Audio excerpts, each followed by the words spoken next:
जय माता दी। जय श्री राधे कृष्ण। कैसे हैं दोस्तों आप सब लोग। स्वागत है आप सभी का वन दुर्गा चैनल पर। साल 2025 में निर्जला एकादशी का व्रत कब रखा जाएगा? 6 या 7 जून 2025 को। आइए जानते हैं। आज आप सब लोग जानेंगे कि वर्ष 2025 में निर्जला एकादशी का व्रत कब होगा और कब धारण करना है। जानेंगे व्रत के सारे शुभ मुहूर्त के बारे में, पारण का समय क्या होगा, शुभ तिथि, शुभ मुहूर्त क्या होगा और व्रत पारण किस चीज़ से किया जाएगा और इस दिन क्या खास उपाय करें एकादशी के व्रत में। इन सभी की जानकारी मिलेगी इस वीडियो में। पर वीडियो को आगे बढ़ाने से पहले मैं सभी दर्शकों से कहना चाहूँगी, जो भी दर्शक नए हैं चैनल पर, वो चैनल को सब्सक्राइब कर लें। वीडियो पसंद आती है तो वीडियो को लाइक करें, शेयर करें। एकादशी व्रत में क्या करना चाहिए? निर्जला एकादशी में भगवान को और सभी भक्तों को सबसे पहले निर्जला एकादशी के व्रत की शुभकामनाएं। और ये व्रत आपके जीवन में सुख समृद्धि की प्राप्ति लेकर आए। ज्येष्ठ मास शुक्ल पक्ष में पड़ने वाली एकादशी को निर्जला एकादशी के नाम से जाना जाता है। ये व्रत त्रिदेव व्रत माना गया है। इस दिन विशेष प्रकार से भगवान विष्णु, माता लक्ष्मी की पूजा करनी चाहिए। ये व्रत सभी 24 एकादशियों व्रत का पुण्य फल प्रदान करने वाला है। जो भी भक्तजन प्रत्येक मास के एकादशी का व्रत नहीं धारण कर पाते हैं, वे अगर केवल वर्ष में एक निर्जला एकादशी का व्रत धारण कर लेते हैं, तो व्रत में नियमों का पालन कर लेते हैं, तो उन्हें सभी एकादशियों का पुण्य फल प्राप्त होता है। इस व्रत के प्रभाव से स्त्री हो अथवा पुरुष, सभी के मंदराचल जैसे भीषण तम पाप नष्ट हो जाते हैं तथा सभी प्रकार के पुत्र, धन, सुख की आदि की प्राप्ति होती है।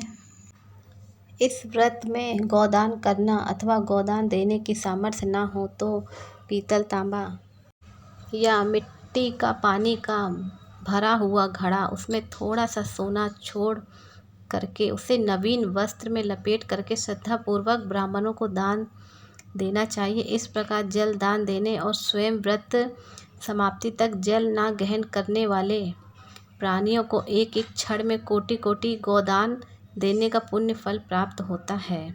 इस दिन यज्ञ, दान एवं जापादि कार्य करने वालों को अक्षय फल की प्राप्ति होती है तथा अंत में भगवान विष्णु के धाम की प्राप्ति होती है। इस व्रत में दिन रात्रि निर्जला रह के व्रत को धारण करना चाहिए। इसमें अन्न और जल दोनों का ही त्याग करना पड़ता है। निर्जला एकादशी तिथि प्रारंभ होगी का समय है 6 जून 2025 को, दिन शुक्रवार को सुबह 6:34 से और एकादशी तिथि की समाप्ति होगी वही 7 जून 2025 को, दिन शनिवार को सुबह 4:50 पर।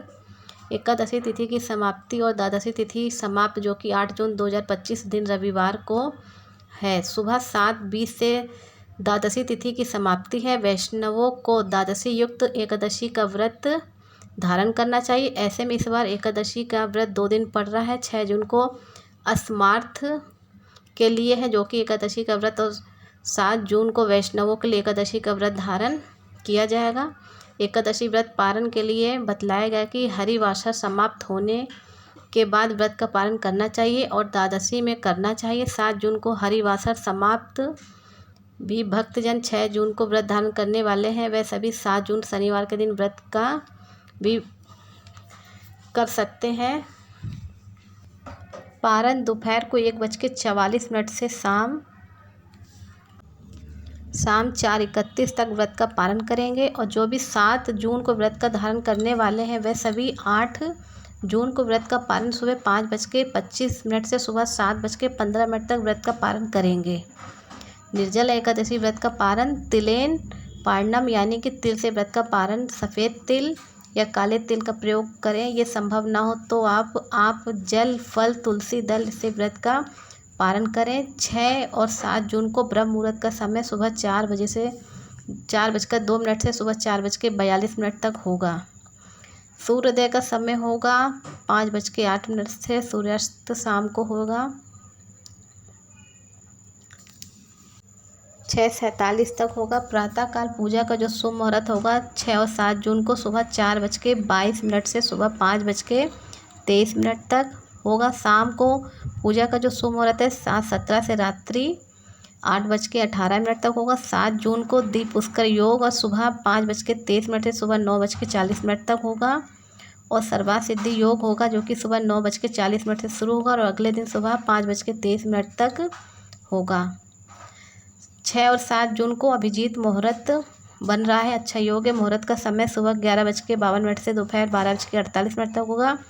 6 जून को राहु काल का समय होगा सुबह 10:11 से सुबह 11:56 तक। 7 जून को सुबह 8:32 से सुबह 10:14 तक होगा और 8 जून को शाम को 5:04 से शाम 6:17 तक होगा। राहु काल समय के दौरान कोई भी शुभ कार्य ना करें, ना ही कोई नया कार्य करना चाहिए, इस बात का ध्यान रखें। निर्जला एकादशी की पूजा विधि।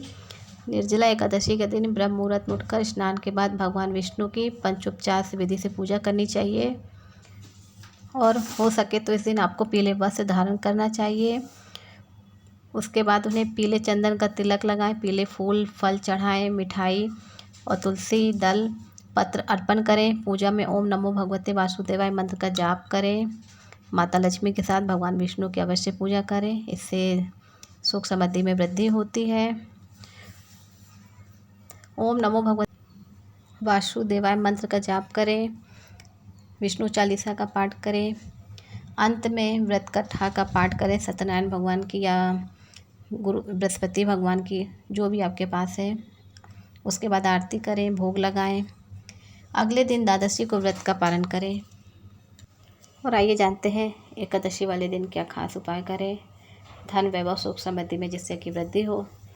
एकादशी वाले दिन एकादशी की पूजा करने के समय ही आपको पूजा के समय 11 या 21 कोड़ियाँ और 5 गोमती चक्र लाल या पीले कपड़े में वहीं पूजा के स्थान पर रखकर पूजा करनी है। उसके बाद आप उसे अपनी तिजोरी में रख सकते हैं, इससे धन वैभव में वृद्धि होती है। तो आशा करती हूँ ये जानकारी आपको अच्छी लगी होगी और इसी प्रकार से ज्ञानवर्धक जानकारियाँ प्राप्त करते रहने के लिए, व्रत पूजा के बारे में जानने के लिए चैनल को सब्सक्राइब करें। अगर चैनल पर पहली बार आए हैं तो लाल बटन दबा के सब्सक्राइब के साथ साथ बेल आइकन को भी घंटी को दबा के, ताकि आने वाली वीडियो की सारी नोटिफिकेशन आपको समय पर मिलती रहे।